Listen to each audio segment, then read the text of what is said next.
Located in southwestern Europe, Spain is tucked between the Atlantic Ocean in the west and the Mediterranean Sea in the east.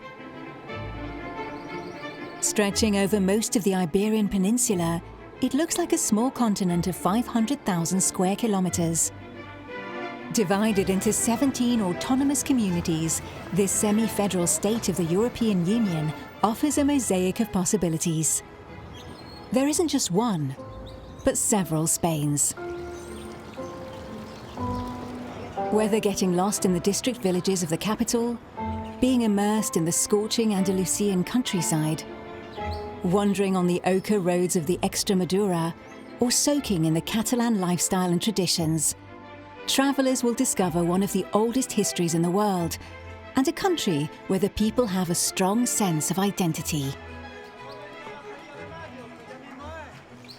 As a former colonial empire, and since the end of the Franco regime, Spain has undergone a brilliant rebirth and a high-speed modernisation, sometimes undermined by the global economic instability.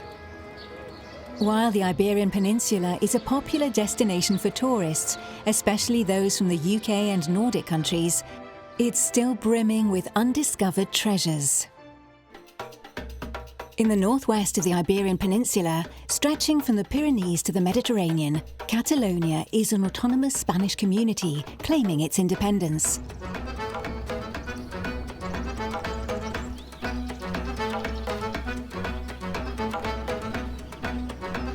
Overlooking the Mediterranean Sea, Barcelona is the political and intellectual capital of Catalonia and one of Spain's most attractive and cosmopolitan cities.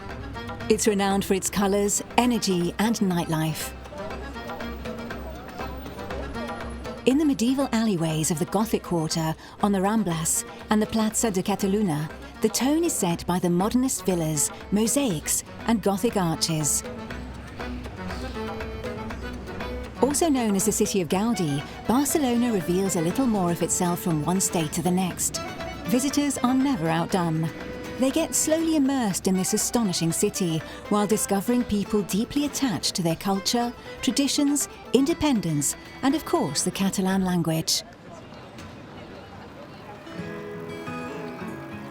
Rohan Figueras was born in Tarragona, in southern Catalonia. An avid traveller in his youth, he developed a passion for photography. Today he lives in Barcelona with his family. The beautiful Catalan city has become both his home and inspiration.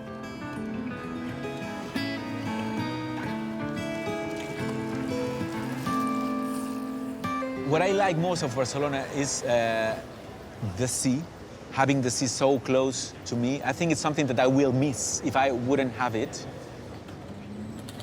Sometimes I have some time in between photo shoots and I can go have a swim, relax a little bit and go back. I've been living here in Barcelona in the Gothic Quarter, right in the center, since 6 years. I think Barcelona has everything that a big city needs to have in a very short place.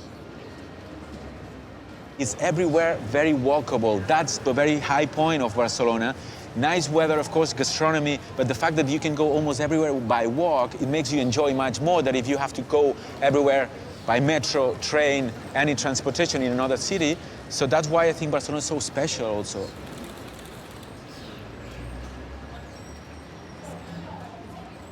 I like getting lost in the Gothic Quarter, the Jewish quarter, which is inside the Gothic Quarter. Little narrow streets, little coffee places, squares, hidden. I find my soul when I get lost. I think when you observe is once you are starting to understand everything, because sometimes, especially in this world where we are living, is everything goes so fast. So you arrive to a place, you take some pictures, then you go.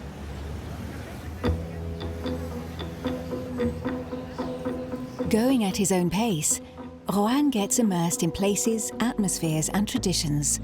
His personal work pertains to a unique sport, a local folklore that stirs up passions.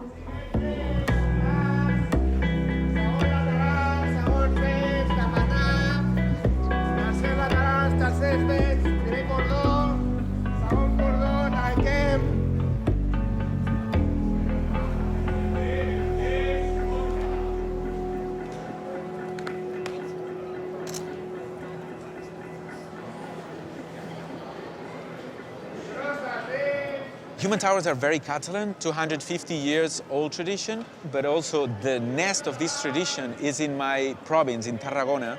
So I grew up seeing these constructions. But then when I became a photographer, I thought I had to do something unique because that's my life project, human towers, because no matter how many times you see, you want to portray it and more and more and more, because each construction is different.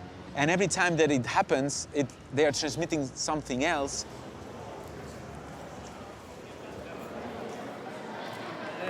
It's very inclusive. Guys, you can come, you can be part of it. It's about effort, it's about getting up. It's about, sometimes you have to create some things and you have to put a lot of effort. Sometimes you fail, you will have a failure in lives, a lot of failures, but you have to wake up, wake up. That's human towers. The values that we are sharing with that.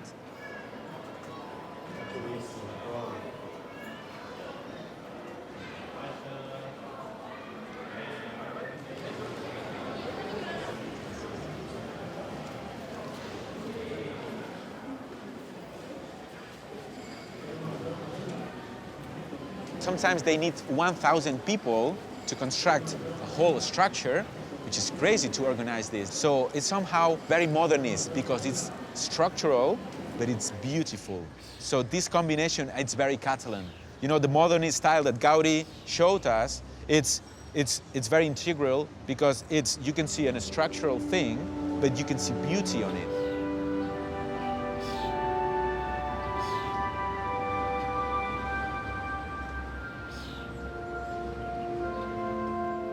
Gaudi, I think it's what we all want to be as Catalan. He is everything.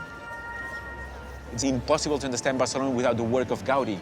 Gaudi shaped and placed Barcelona in the map.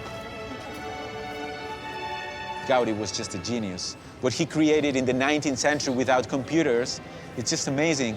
The rounded line is much more important than the straight line because modernism is life, is nature, are colors, it's very Mediterranean. He was a good observer because he was observing life before even being an artist, because he was a sick boy and the doctor recommended him to walk a lot, to breathe properly, so he missed a lot of classes. He was observing.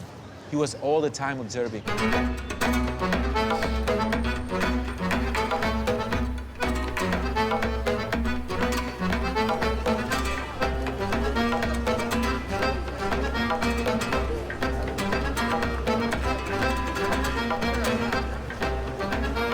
For me, it's very important to transmit the culture.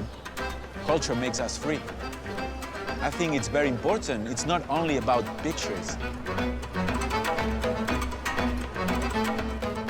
Rohan offers to immortalize the visitor's stay by giving them an original guided tour of a neighborhood of their choice.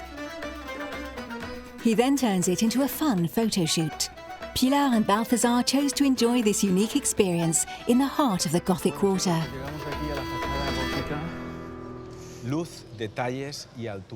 Light and height. It's the total opposite of Roman architecture. You can see the light coming through the window, and the height evidenced by the perspective. Also, the gargoyles are typical elements of Gothic architecture because they're both useful and decorative. They collect rainwater and protect us from evil spirits. Put your hands like this, and I'll take a picture. It'll be original and also super cool.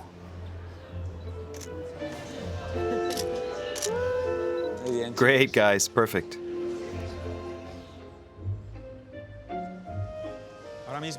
Right now, we're in Elborn. It was actually this neighborhood that featured the main street that tied the whole city together. The Born neighborhood is very special. It's full of artisans and there are tons of graffiti. It's a great mix between old and contemporary.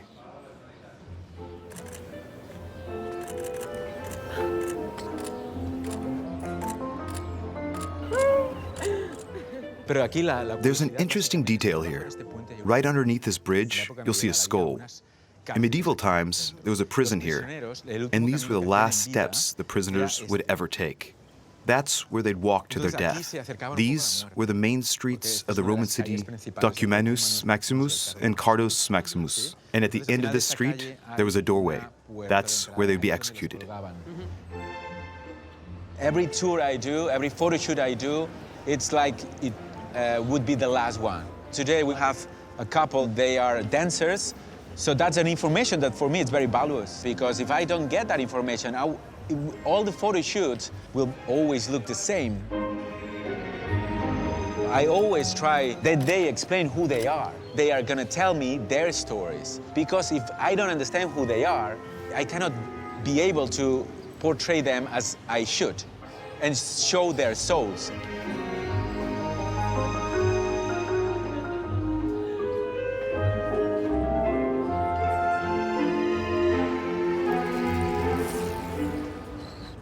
There are thousands of ways to discover Barcelona.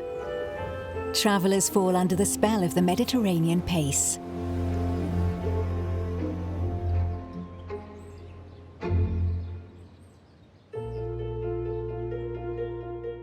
Located in southeastern Spain, the province of Extremadura shares borders with Portugal, Andalusia, Castile and León, and Castilla-La Mancha.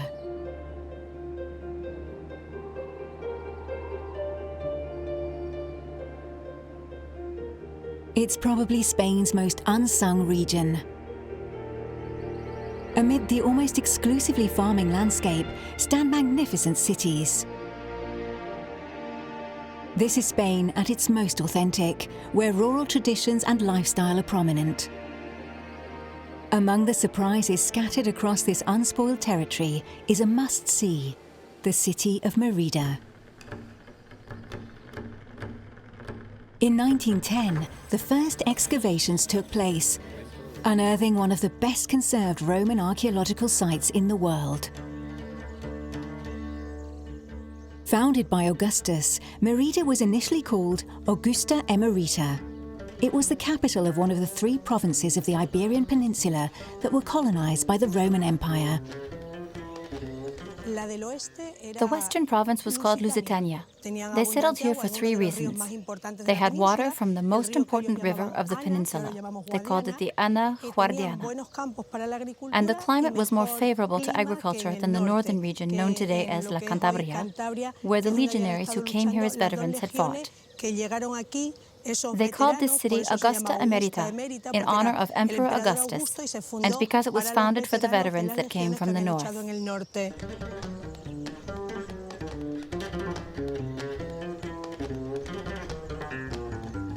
The Iberian Peninsula was the very last conquest of the Roman Empire. The Patanian War lasted close to 200 years and ended under the command of Augustus with the birth of Augusta Emerita. It's the symbol of the Romanization of the peninsula, both on a political and cultural level. The westernmost province of the known world thus held a special importance in the eyes of the emperor.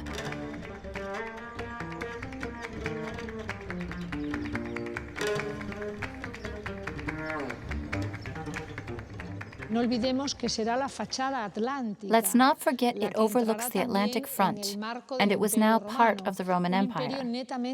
Although historically very Mediterranean, this empire now stretched all the way to the Atlantic. The political power was developed in a very structured way, much like in the rest of the empire.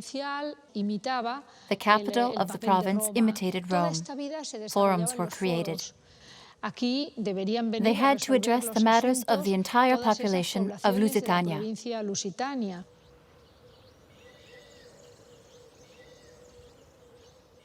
In Roman times, political power and religion weren't separated. The Temple of Diana, which remains almost intact in the heart of Mérida, served both religious and public purposes.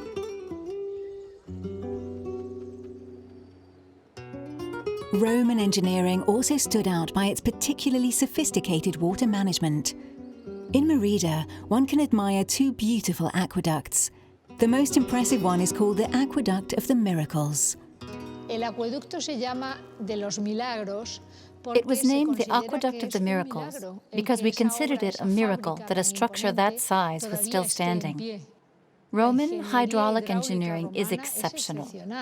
To this day, we haven't created anything significantly better. Roman power started building aqueducts to provide water for baths, public places, temples, houses, but also industrial areas.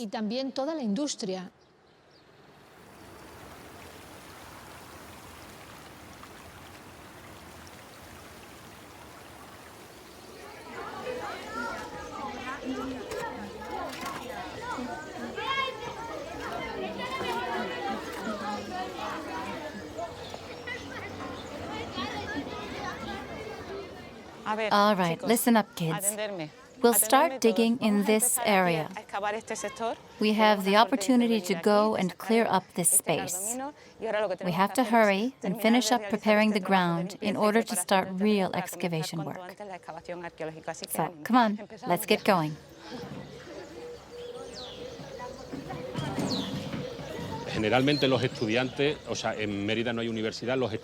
Usually, since there's no university in Mérida, students come on summer internships.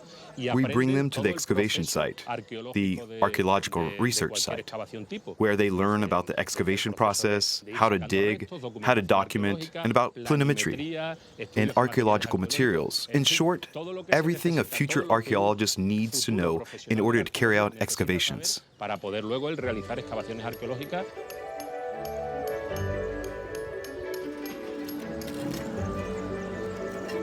Felix Palma Garcia is an archaeologist. He runs the consortium of the city of Mérida. This institution is in charge of the entire research and preservation of the Roman site. It also ensures its protection against urban expansion. As you may well know, Mérida has been classified as a World Heritage Site by UNESCO since 1993. If anyone wants to know what a Roman city looked like in those days, Mérida is the best example available in Spain.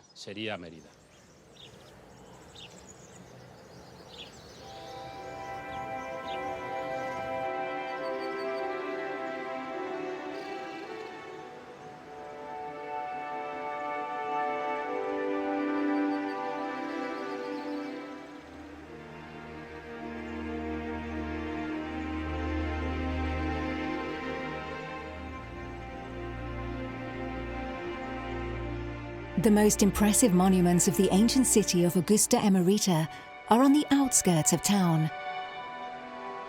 It's a group of 3 emblematic buildings for Roman entertainment. The circus could accommodate up to 30,000 spectators coming from all over Lusitania to see horse races. In the amphitheatre, 14,000 people would shiver while watching gladiators fight. But out of these 3 sites built under Augustus, the theatre is surely the most spectacular. This work of genius was designed by General Agrippa. Marcus Agrippa was Emperor Augustus's right-hand man, and he was also part of the royal family, since he had married Augustus's daughter. This building might be one of the reasons why Mérida became the capital of the province. The theater was built as a commemoration of the capital. The Romans were very pragmatic. It wasn't a coincidence if they chose to build the theater and the amphitheater next to a hill. It's an integral part of the tiers of seats. This way, they didn't have to carry tons of materials, rocks, and whatnot to build the tiers.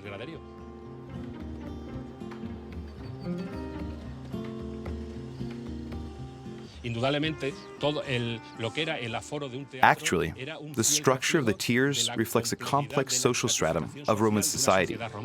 For example, the first rows were reserved for the cavaliers and important figures. Then, there were the freemen. The slaves were seated under the covered porch, and the women were only allowed to sit behind the slaves.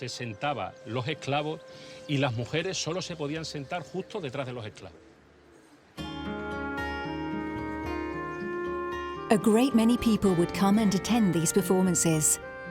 The theatre, the amphitheatre and the circus were key elements to promote imperial propaganda. The theatrical performances, the games, the horse races, the gladiator fights, all these shows were free. They were funded by the local elite. This wasn't a selfless act, but more of a way to take part in political life.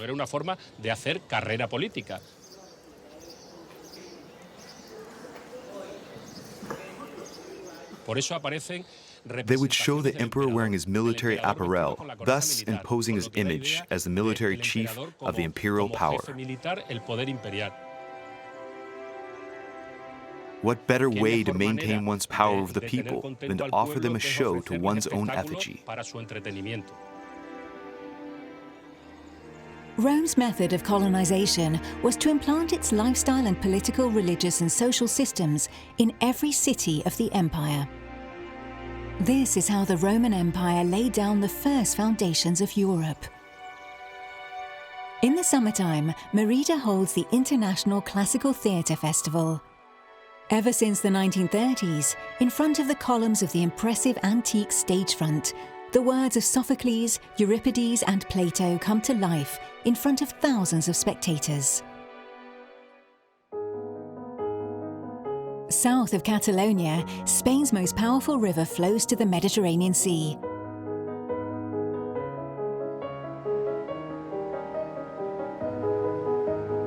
At its estuary, it divides into a multitude of arms, cutting through the prairies.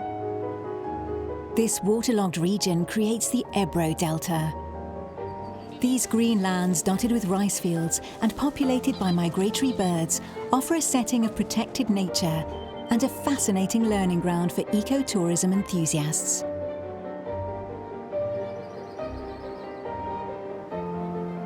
On bicycle, on foot, or in a rowing boat, the few lucky ones who visit this flatland get their fill of iodine and chlorophyll.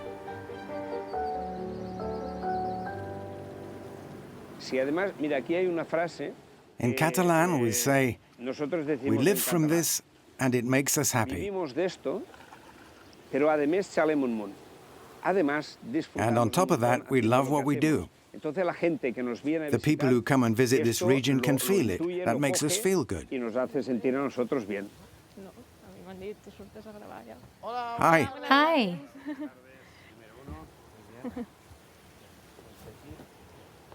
You can sit here. Here?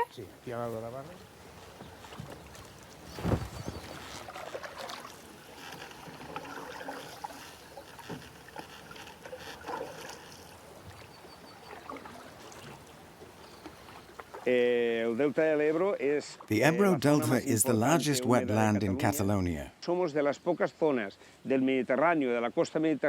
It's one of the rare areas of the Mediterranean and Catalan coast to maintain a protected ecological and natural environment. We're proud of that. The Catalan and Spanish people are equally proud. They have a place close to home they can visit that's very different from their everyday environment and from what they're accustomed to.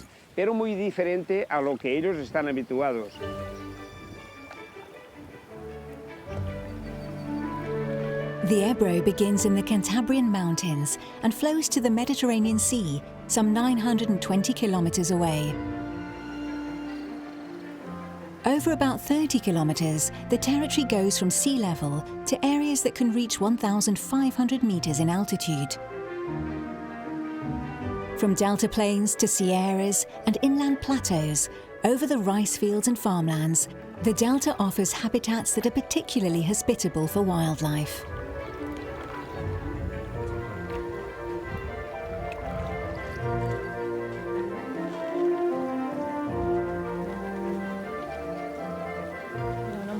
Look at the donkeys.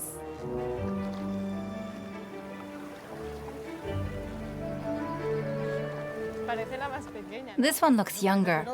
The other one's much bigger. She's the mother.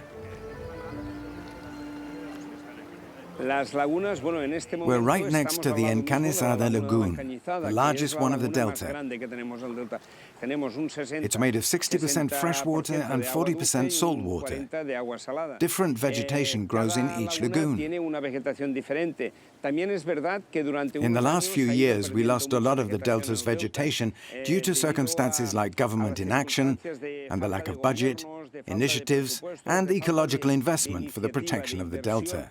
If we don't mobilize, those of us who live in the heart of the Ebro Delta will suffer the consequences in the coming years. In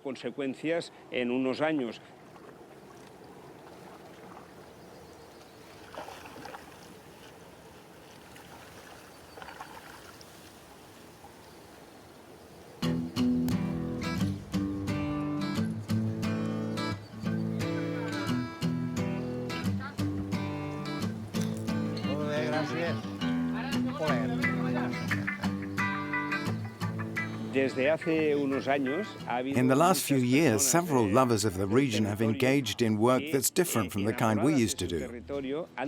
And some of them have accomplished a lot, like Mr. Pollitt, for example. He invites groups of people to experience the territory like he does.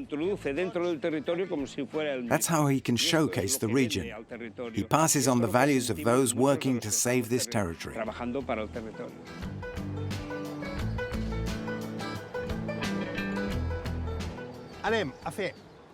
Today, we're doing a workshop about life in the future. We're going to imagine the future, but without nuclear power, without oil or plastic. A future where the animals would be free. How will we do that? Well, learn how to grow the most important food in human history, rice. And we'll learn how to cultivate it in a fun way. So let's learn how to do that. I'll start by giving an ear of rice to each of you.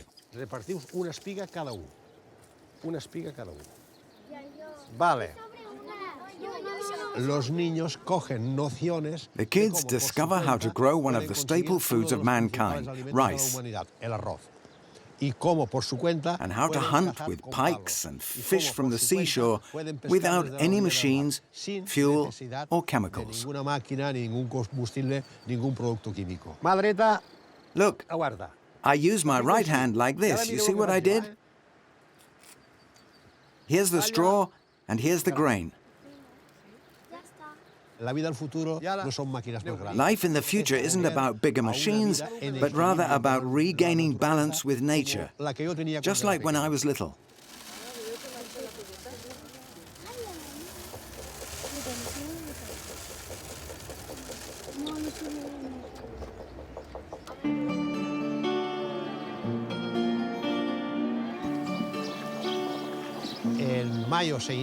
In May, we flood the rice fields and we sow. In June, we used to transplant, but now we use direct seeding. And in September, we harvest.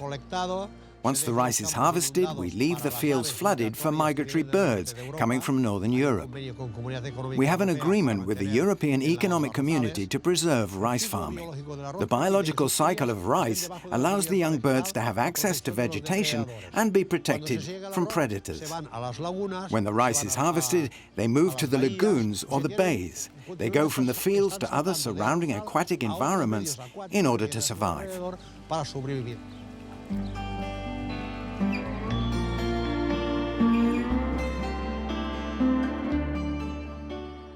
If there were only rice fields and no lagoon or bays, they'd be in trouble. What would they do once the rice is dry? But here, they go from one aquatic environment to the next.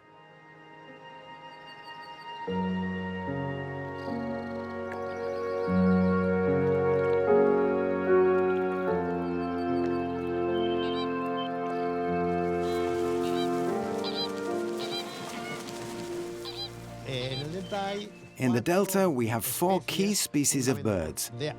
First, There are indigenous birds, such as pink flamingos, ducks, and many more. Second, the North European birds that spend the winter here, such as grey herons, cormorants, and others.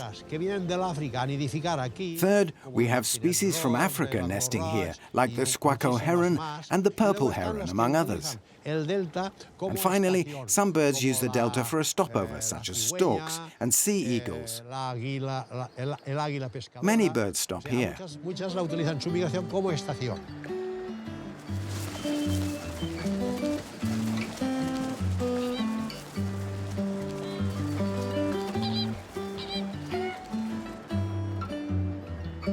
Springing from the entire country, over the dunes, the pink flamingo colonies mix with a very different type of flying species. The delta's shallow waters of the nearly closed-off bay are popular amongst kite surfers.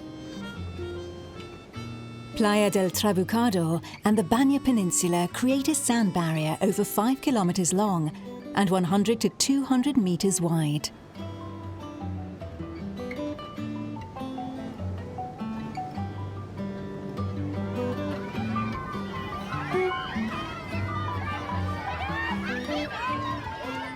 That's the first effect of the microbacteria found in the water. When the kids enter the rice fields, they start to laugh. It's an immediate reaction. The Ebro Delta is a small paradise for those who wish to avoid the swarms of tourists. A rare commodity these days along the Mediterranean.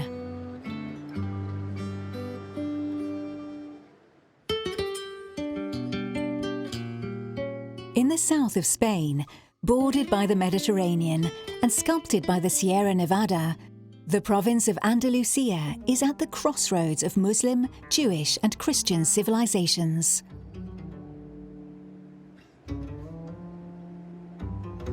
Drenched by the sun at the heart of the vast prairies scattered with olive trees, lies the city of Cordoba. Almost unaffected by time and heir to 9 centuries of history, Cordoba is a city of art, knowledge, and religious tolerance. The mosque cathedral in its centre is a testament to this amazing medieval eclecticism. Around this unique building unfold several historical neighbourhoods.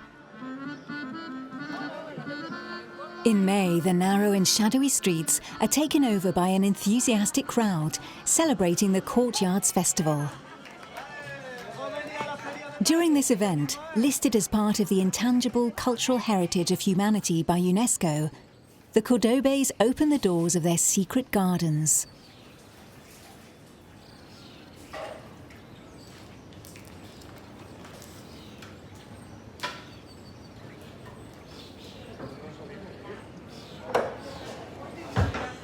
Ahora, ya pueden pasar. Ya. Venga.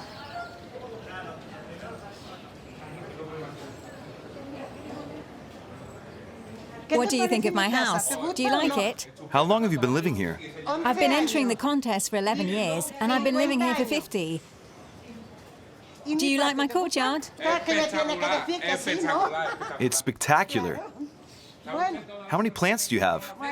About 300.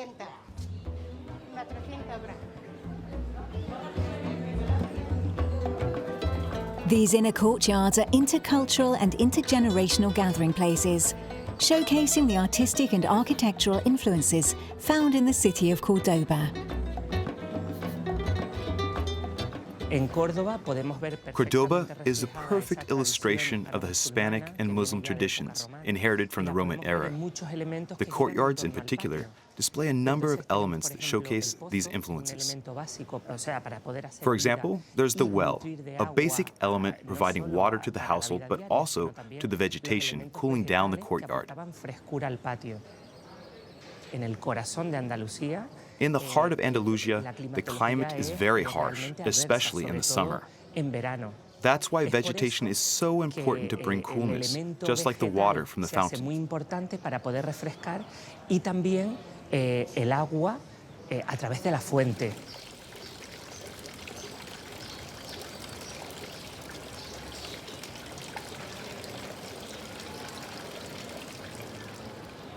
También en The Córdoba. enchinados are also very typical of Cordoba. El enchinado cordobés. Se trata de These are small black and white stones placed on the ground and forming geometrical donde designs. se ubican formando las solerías con dibujos geométricos. Con esto lo que se pretendía This is era also meant to crear, bring coolness. un espacio mucho más fresco porque As a matter of el agua, fact, water from the well and especialmente fountains extraída de los pozos, de was las used to fuentes, humidify se the mojaba ese enchinados enchinado and y create a creaba cooler un ambiente atmosphere. mucho más fresco. The Viana Palace has an ensemble of courtyards dating back from the Middle Ages to today. Strolling from one to the next, the visitors discover the aesthetical evolution and the role of the courtyards in the social construct.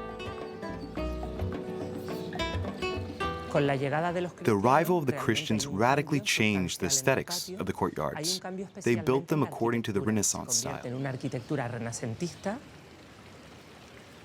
Con los patios renacentistas lo que se pretendía era muchas veces exhibir The el families prestigio living in these económico y Renaissance social courtyards que iban wanted to adquiriendo show las off their familias que economic los and habitaban. social Entonces, prestige. por ejemplo, en este patio donde nos encontramos ahora mismo, For la example, familia in con this esto particular courtyard, quería the que el family visitante, wanted to impress the las visitors personas que and venían de fuera, remind them of their al family entrar en este heritage, patio, se quedaran right here totalmente in the palace. impactadas con el patrimonio familiar que tenían aquí en el palacio.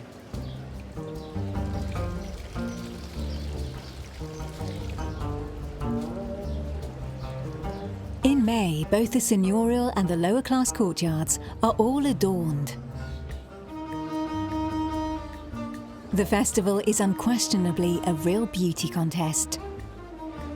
In the historical neighbourhood surrounding the mosque cathedral, Merixel opens the doors of her courtyard.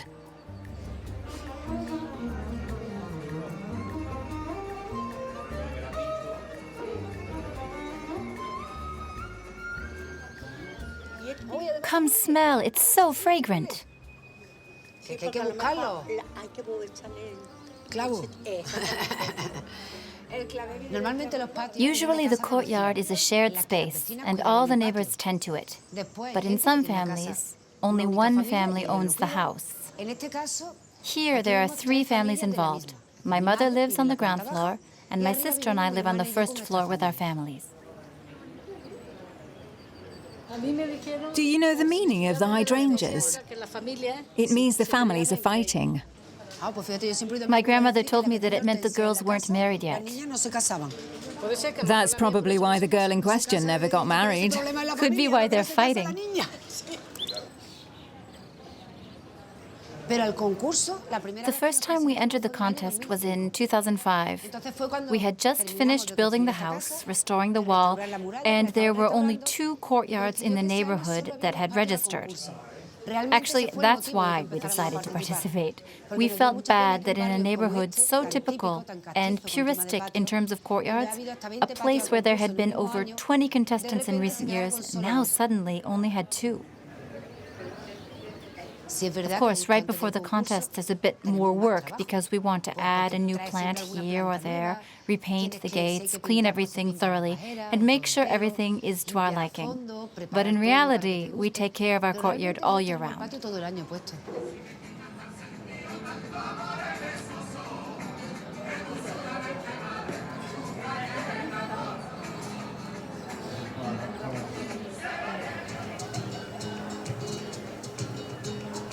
The San Basilio neighbourhood is filled with flowery courtyards hidden behind high whitewashed walls. Here is a courtyard kept by an association of passionate people. Los Amigos de los Paseos came together to buy 2 typical Cordoban courtyards that were vacant and turned them into a small popular museum.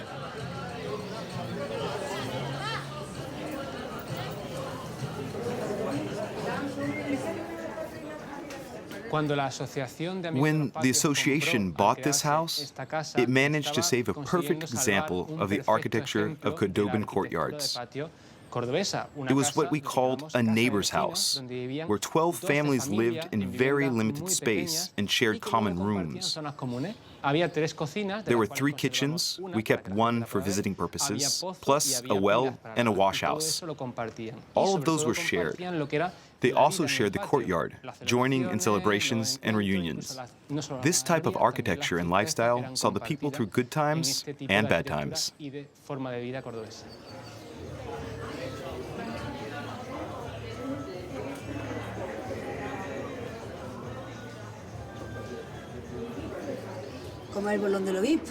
This plant needs a lot of water, but this one only needs a little. It's so hot. I should bring water to the people waiting in line. Hola, chicos. ¿Alguien tiene sed por aquí? ¿Queréis agua? The Courtyards Festival in Cordoba illustrates many aspects of the city. Not only is it a festival and a contest, but it also shows a lifestyle that still exists to this day. The typical Cordobés who open their doors to everybody and allow them to visit their private courtyards.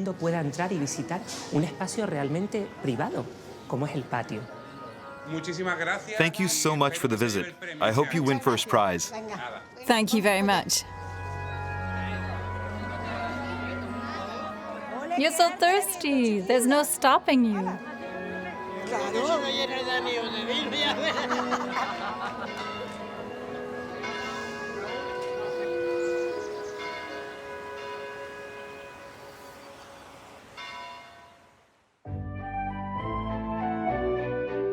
Situated in the middle of Spain on the Meseta Plateau at an altitude of 650 meters, Madrid is the second highest capital in Europe.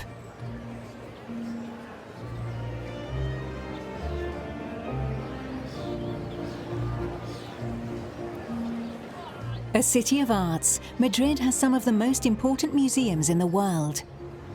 Dynamic and equipped with efficient infrastructures, it can rival with any of its European neighbours. And yet, next to the large avenues, several neighbourhoods have a small-town feel, which is surprising in such a huge city. Madrid has kept its traditions and attachment to religious celebrations, and primarily Catholic customs. The youngest cathedral in the world, the Almudena Cathedral, is excellent proof.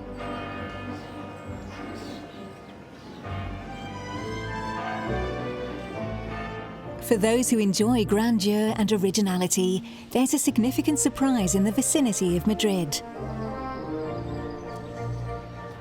In Mejorada del Campo, a humble village, stands one of the most majestic building sites of the 21st century. A cathedral that a 90-year-old man has been steadily building by hand for over 50 years.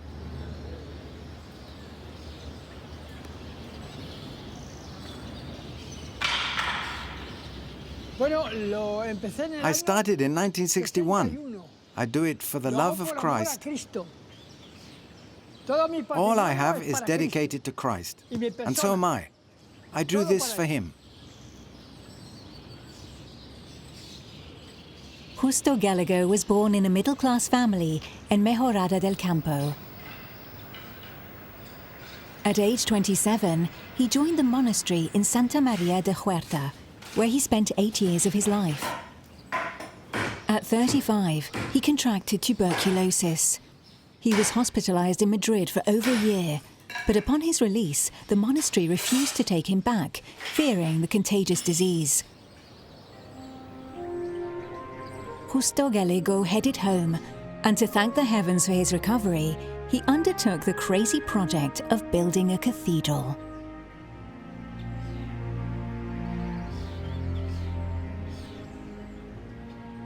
I did it to thank Christ, asking him to enlighten me. I gave it dimensions that were very high and wide.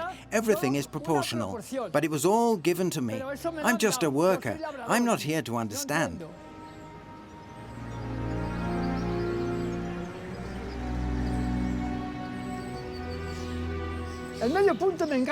I love semicircles and circles. Look at the altar. It's not square. It's round. One day, a priest told me, you do things without realizing, because lines and angles come from the devil, but circles Creation, spheres, the world, earth, it all comes from the Creator. Everything the Lord has done is round. It's a circle. A perfect circle. Building a church cannot be left to chance. Throughout history, geometry has been predominant in the symbolism of architecture, be it Roman or Gothic. The circle is the starting point of the construction plan of a church. It outlines the first space between the choir and the nave. I have 12 towers, just like the Israelites, 12 towers.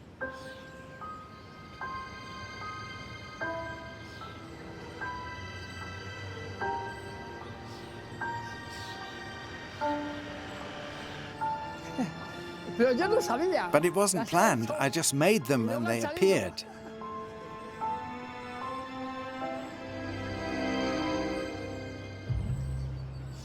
It's been called the perfect number. 12, which is 3 times 4, corresponds to earthly reality, the number 4, and divine ascendance, the number 3. Cathedrals often feature groups of 12 columns supporting and symbolizing the universal church.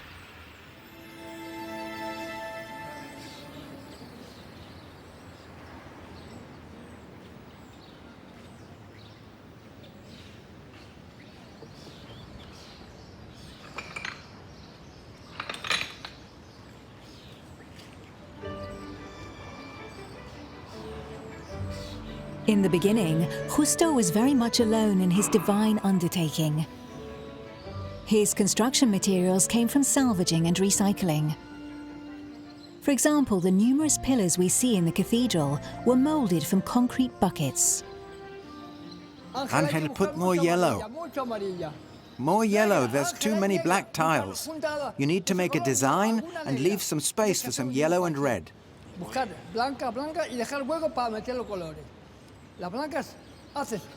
Angel, put a white one there and there. It's going to be divine.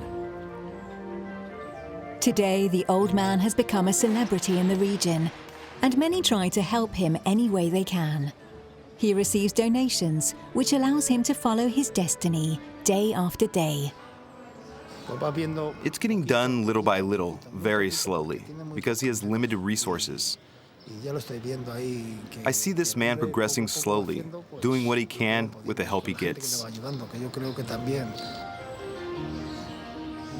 With over 6,000 square meters on the ground, including a neoclassical cloister, a forecourt, and a glass dome nearly 40 meters high, Justo's work commands respect.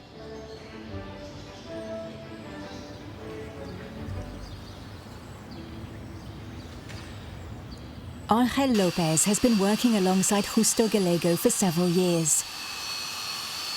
He inherited this work, which he's determined to finish if its founder ever leaves this world. It's a lot of work, but it's not insurmountable. By working step by step, we can make it happen. Just like Justo, who's been here for 55 years. I mean, look at what he's achieved. This is my angel working with me. He's been working with me for 25 years. Angel, my earth angel. He's more than an angel from heaven. One day, he saw me working on a scaffold, and I was really struggling. He came in and he never left.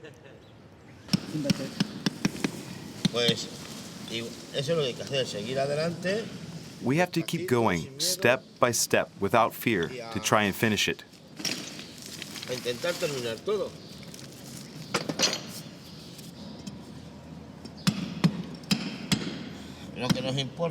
What matters most is to have a good floor and a solid roof to prevent it from leaking. The big dome doesn't show any particular problem, but It requires very expensive material. People help a lot with their donations, but it's still not enough, you know.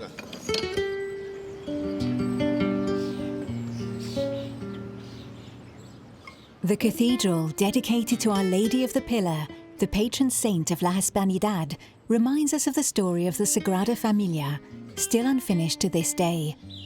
But before he died, Gaudí left blueprints, mock-ups, and models to guide his successors. However, that's not the case for Justo.